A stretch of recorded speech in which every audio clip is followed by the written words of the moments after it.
കേരളത്തിലേക്ക് എല്ലാവർക്കും സ്വാഗതം. കേരളത്തിൽ വീണ്ടും കാട്ടാന ഇറങ്ങി. വിവരങ്ങളുമായി ചേരുന്നു ഷിജാബ്. കേൾക്കുന്നുണ്ടോ? കേൾക്കാം അനന്തു. ഇവിടെയാണ് ഇന്നലെ കാട്ടാന ഇറങ്ങിയത്. നമ്മളുമായി ഇവിടുത്തെ നാട്ടുകാർ ചേരുന്നു. നാട്ടുകാരോട് നമുക്ക് പോവാം. താങ്കൾ ഇവിടുത്തെ ആരാണ്? ഞാൻ ഇവിടുത്തെ പ്രസിഡന്റ്.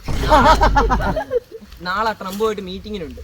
എൻ്റെ പൊന്നു സഹോദരൻ, ഞാനും ഇവിടുത്തെ നാട്ടുകാരെ പോലെ ഒരു പാവപ്പെട്ട കർഷകനാണ്. അതുകൊണ്ട് ആ കാണുന്ന എൻ്റെ വീട്.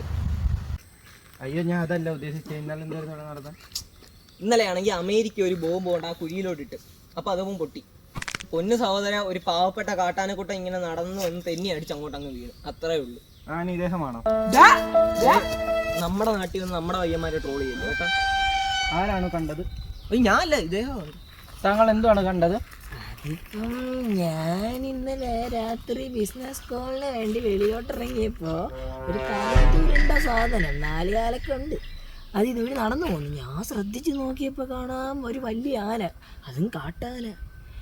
അത് കാല് തെറ്റിയില്ല, കുഴി വീണെന്ന് ഞാൻ കണ്ടു. അതിനുശേഷം താങ്കൾ എന്തുവാണ് ചെയ്തത്? അതിനുശേഷം ഞാൻ ചെയ്തെന്ന് പറഞ്ഞാൽ ഞാനിങ്ങനെ ഉറക്കെ നിലവിളിച്ച്, നാട്ടുകാരെ ഓടി വരണേ, കാട്ടാന കുഴിയിൽ പോയേ, നാട്ടുകാരെ ഓടി വരണേ. എന്തോരം വിളിയായിരുന്നറിയാമോ? വിളിയായിട്ട് എന്റെ പെണ്ണുമ്പിള്ളയൊക്കെ വീട്ടിൽ നിന്ന് ഇറങ്ങി ഓടി. ഇതുവരെ അവള് വീട്ടിൽ കയറിയിട്ടില്ല. അനന്തു, ഇത്രമാണ് ഈ നാട്ടുകാരിൽ നിന്ന് കിട്ടുന്നത്.